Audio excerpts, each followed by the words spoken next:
Ya, kali ini kita akan bicara mengenai satu negara yang cukup menarik. Satu negara yang terletak benar-benar di Eurasia, yaitu Azerbaijan. Pada saat kunjungan ke Baku, Presiden dari Azerbaijan, yaitu Ilham Aliyev, menyampaikan beberapa cerita mengenai negaranya. Yang pertama adalah ketika perjuangan saat Azerbaijan lepas dari pengaruh Uni Soviet. Pada saat itu, di awal kemerdekaan Azerbaijan dari Uni Soviet, terdapat perselisihan antara Armenia dengan Azerbaijan. Nah, itulah titik balik di mana kemudian Azerbaijan mulai menata dirinya. Dan sekarang Azerbaijan sudah menuju sebuah negara yang sangat maju, progresif dibandingkan dengan pada saat pertama kali mereka merdeka dari Uni Soviet. Welcome to Azerbaijan.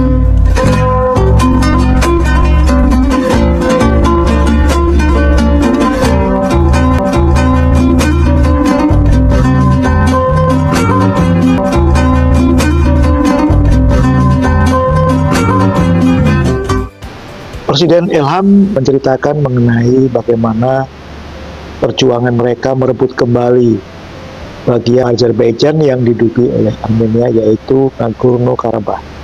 Kemudian saat ini Azerbaijan mengalami kemajuan ekonomi yang cukup menarik, terutama Azerbaijan berniat menjadi satu negara hub karena letaknya yang sangat strategis di antara Eropa dan Asia. Azerbaijan merupakan sebuah negara yang terletak di tengah-tengah benua atau landlocked. Namun Azerbaijan dikaruniai sebuah danau yang sering juga disebut sebagai laut, yaitu Danau Laut Kaspia. Dan ini menarik sekali. Azerbaijan juga tercatat pernah menjadi satu negara yang menghasilkan minyak sangat banyak, dan mayoritas saat itu di waktu dengan Azerbaijan sampai dengan 50%. Yang menarik lagi mengenai Azerbaijan ini adalah bahwa negara tersebut merupakan salah satu negara di dunia yang memberikan hak pilih kepada wanita. Ini merupakan satu progres karena memang bahkan negara-negara di Eropa saat itu pun sekitar awal 1900 belum memberikan hak pilih kepada perempuan.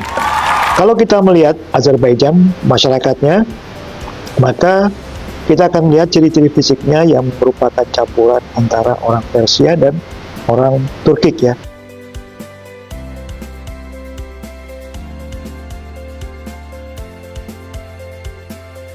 Kalau bicara mengenai Turkik ini, di tayangan sebelumnya saya pernah bicara mengenai bangsa-bangsa Turkik atau Turkic people.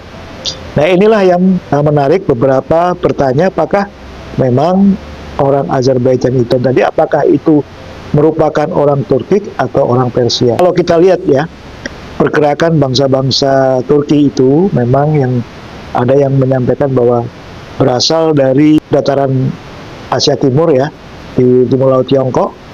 Ada yang menyatakan bahwa itu berasal dari pegunungan Altai di Mongolia, yang kemudian orang-orang Turki ini berimigrasi ke barat, termasuk yang di kemudian hari yang paling besar pengaruhnya adalah Turki Utsmani. Tetapi di beberapa negara sebelumnya, orang-orang Turki ini juga bahkan pernah berekspansi ke Persia dan ke India. Yang di Persia ini kemudian juga menghasilkan campuran yang termasuk salah satunya adalah orang Azeri. Meskipun ada campuran Persian atau Persia, tetapi mereka berbahasa Turki, sebagaimana bangsa-bangsa Turki lainnya, yaitu misalnya tentu saja Turkiye, kemudian Azerbaijan, Uzbekistan, Tajikistan, dan Kazakhstan. Ini menarik ya. Kemudian juga kalau kita lihat ya, pergerakan bangsa-bangsa Turki ini, Turkic ini ya, Turkic people ini, ada yang bahkan sampai ke Eropa. Kalau kita lihat misalnya masyarakat Bulgaria, kemudian beberapa negara di Balkan atau Eropa Tenggara juga merupakan campuran dari bangsa Turki ini. Di tayangan sebelumnya saya menyampaikan mengenai ciri-ciri fisik. Ya, ciri-ciri fisiknya sudah sangat beragam. Di barat ya, di Asia Kecil, Asia Minor, di Turkiye, kemudian di Azerbaijan, di beberapa negara di Balkan ya, itu memang berciri Eropa ya, berwajah Eropa. Namun Makin ke timur, kalau kita lihat misalnya Uzbekistan atau Tajikistan atau Kyrgyzstan, bahkan di Turkistan Timur atau di Xinjiang di Cina itu lebih sipit ya. Jadi ini menarik sekali. Kemudian mengenai agamanya ya, agamanya sangat beragam, tentu saja mayoritas Islam. Bangsa-bangsa Turki ini rata-rata beragama Islam ya. Kalau kita lihat waktu itu karena pengaruh perdagangan sutra dan interaksi mereka dengan orang Arab dan orang Persia.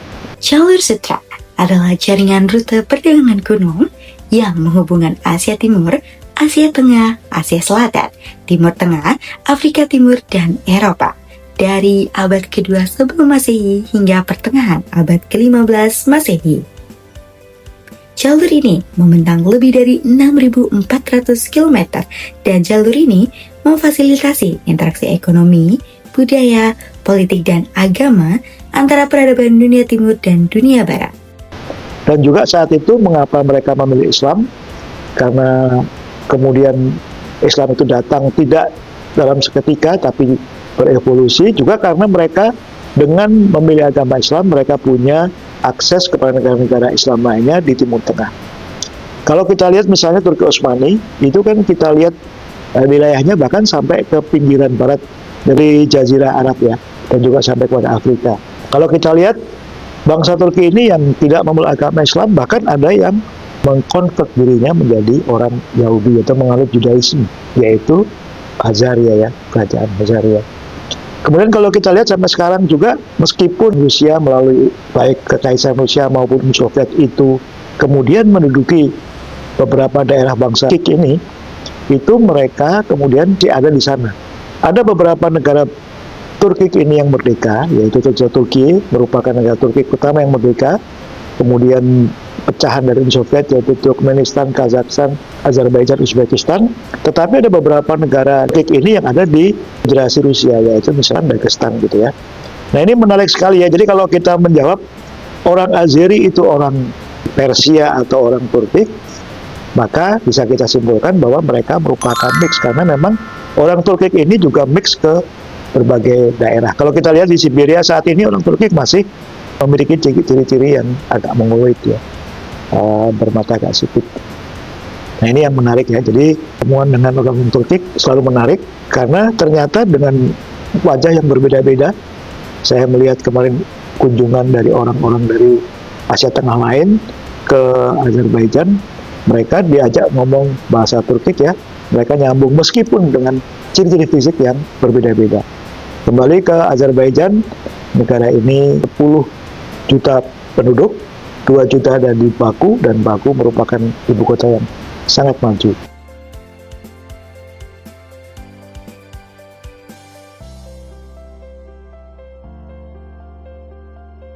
Kalau kita berjalan-jalan di pantai Laut Kaspi atau Laut Danau Kaspia tadi, kita akan menyaksikan bahwa suasana pantai juga ada di situ.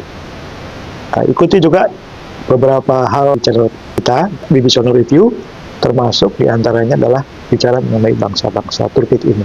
Dan juga ada beberapa penelitian buku mengenai hukum perbankan, keuangan negara, kepemimpinan, dan juga BUMN. Silahkan nanti terus pantau di channel ini. Terima kasih.